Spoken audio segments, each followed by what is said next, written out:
Tonight, quote, what in God's name is going on with Gavin Newsom? That's a headline, and there's headline after headline asking that sort of question as the country is trying to figure out how he went from progressive hero and governor of the most liberal state in the country to interviewing and spending time with MAGA favorites like Steve Bannon and Charlie Kirk on his new podcast. Tonight, our K-File looked into that, finding that Newsom, well, he's really completely changed his tune on some of the most hot-button issues for Democrats. K-File's Andrew Kaczynski joins me now. And Andrew, I mean, just going through some of these, he's got this podcast, and the concept was he wanted to talk to the other side, right? He was going to go into the lion's den. And you remember back in the day when he did that debate with DeSantis, right? This is consistent. Yeah.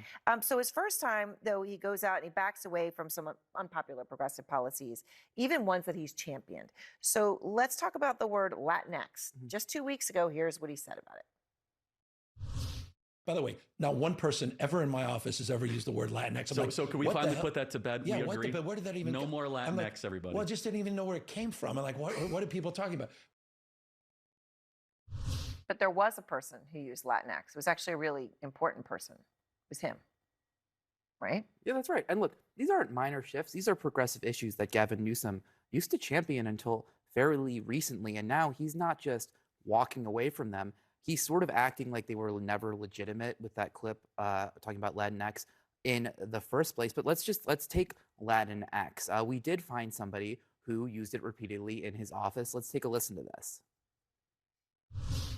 I hope we can really paint a picture in terms of our consciousness of how impactful this has been on the Latinx community. The Latinx and Black communities. You've got politicians that are banning not assault rifles, but the word Latinx. They're not even serious.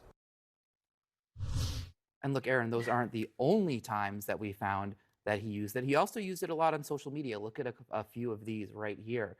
You see there, that is a lot of use of Latinx by him for somebody who said that nobody in his office has ever used that phrase. Right. Sort of that was put upon him. All right. So he's also rewriting history a bit on his stance on transgender issues, which he had a point of view on his podcast, again, just 2 weeks ago. Here's where he is now. It turns out in 2014, years before I was governor, there was a law established the legal principles that allow trans athletes in women's sports. But the issue of fairness is completely legit. It is an issue of fairness, and I think Democrats have lost that. No, he didn't always feel that way. No, that's right. And look, in that statement, he's kind of making it sound like he wasn't involved in this at all. He's like, oh, it was in 2014, years before I was governor. Like, you mean when you were the lieutenant governor?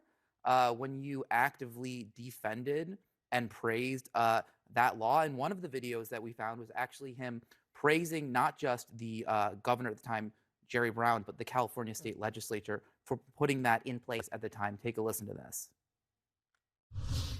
Thank you for what you did on civil rights for students in our schools, transgender rights in this state. Okay, so then there's that. Then there's transgender issues, right? Transgender policies. The governor referenced your own reporting on Kamala Harris's support for those taxpayer-funded sex change operations for detained migrants, right? Remember here when we had that conversation? Okay. It sifted the presidential campaign, right? That moment here. So here he is talking about it. Trump's for you. She's for they, them. And devastating. Devastating. Devastating. But let's talk about, she didn't even react to it, which was even more and let's devastating. Talk about, so he's referring to the ad that they put out using the clip from when you were here. Only a handful of years ago, though, he agreed with Kamala Harris on this very issue. Yeah, and it has been the law in California to allow transition care for prisoners since 2017. Gavin Newsom didn't speak out or say anything about it until now, 5 years later when it became a political liability. And in fact, he signed a landmark transgender rights bill for prisoners that affirmed their right to have this type of care.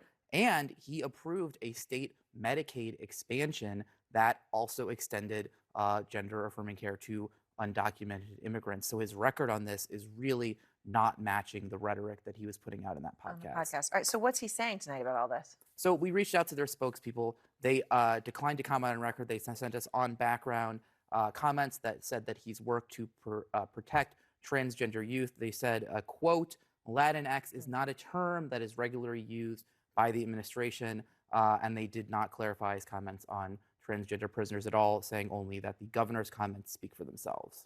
All right. Well, I guess they do. Andrew, thank you very much. K-File.